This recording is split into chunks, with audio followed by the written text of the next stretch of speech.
Well, as the first spray painting I ever did was using this Wagner W690, and a lot of people watched the video of me making a fool of myself.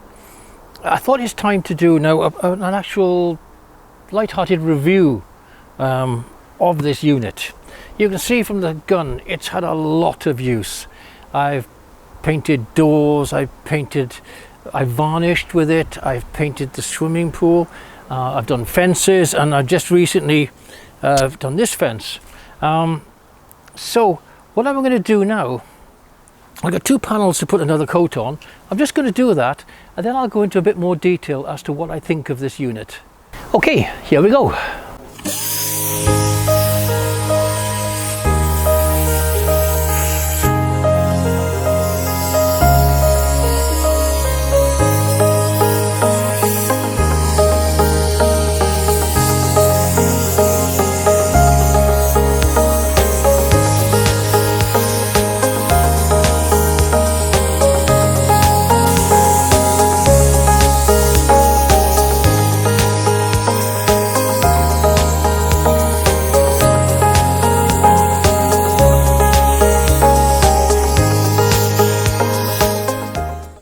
Okay, so what do I actually think of the Wagner W690 spray gun?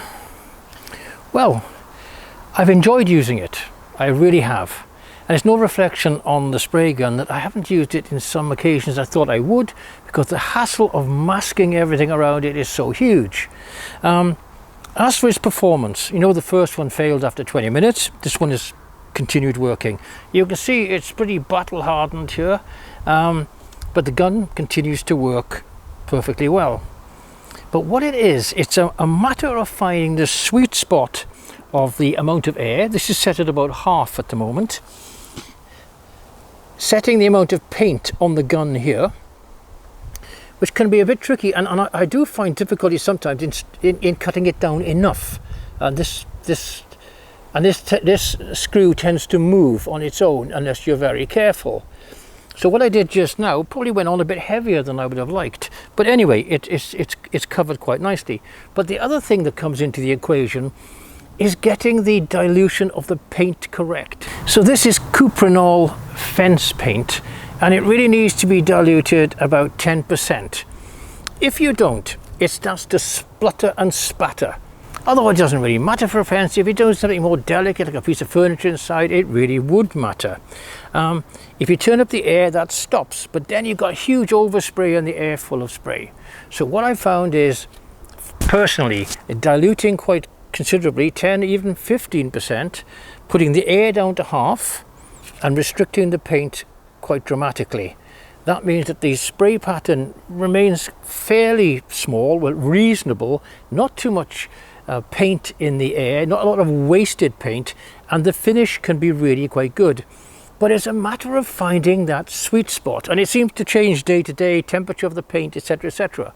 So if I'm going to do anything really fine, anything delicate, like I'm going to do some cabinets for the kitchen, I'm going to spend some considerable time making sure that we're doing tests to make sure that it actually is spraying correctly. And I will have this full so that it will continue throughout the entire painting, because putting the next batch of paint, which may be slightly thicker further down the tin, etc., could upset the delicate balance. All in all, I'm happy with it. The compressor gets very hot. The tube gets hot. And in fact, the other day when I was doing the fence, I feared for it because it was so hot that I thought it might actually melt. So I think when people have said this is great for DIYers, etc., but not if you're doing an awful lot of painting, I think that's true. And I think, to be honest with this gun, the finish you'll get is not going to be as good as a more expensive airless such as a Graco, which I aspire to have. I would love to have one.